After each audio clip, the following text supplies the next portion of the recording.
Baik, Om Swastiastu. Perkenalkan, nama saya Komang Bagus Damar Brahmasta dengan NIM 2214101026, yang mana saya akan menjelaskan tentang hukum perdata Hindu.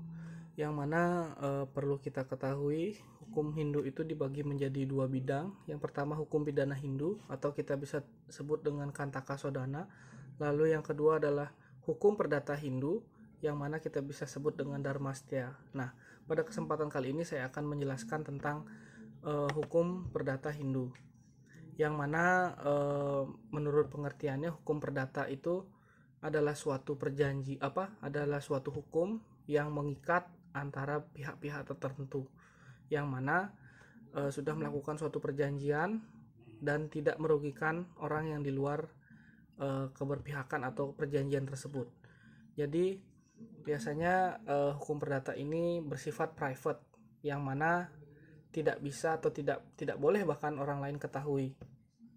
Lalu selanjutnya menurut Kautilya hukum perdata, perdata Hindu termasuk dalam hukum private. Jadi hukum perdata Hindu disebut juga dengan istilah Dharmastya. Oleh karena itu termasuk dalam privat, maka hukum ini menjamin kepentingan pribadi antar umatnya.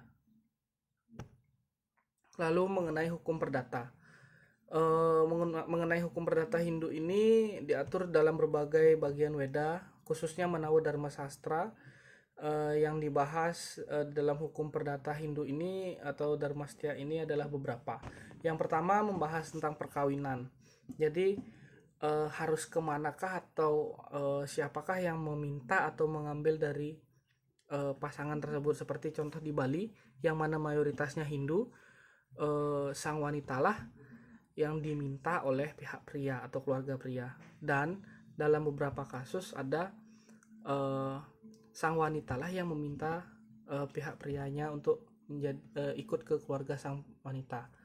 Lalu selanjutnya yang kedua mengenai hukum kekeluargaan atau kewarisan, yang mana kita tahu kewarisan di Bali ini bersifat patrilineal atau turun ke anak lelaki, yang mana itu juga sudah diatur dalam Weda.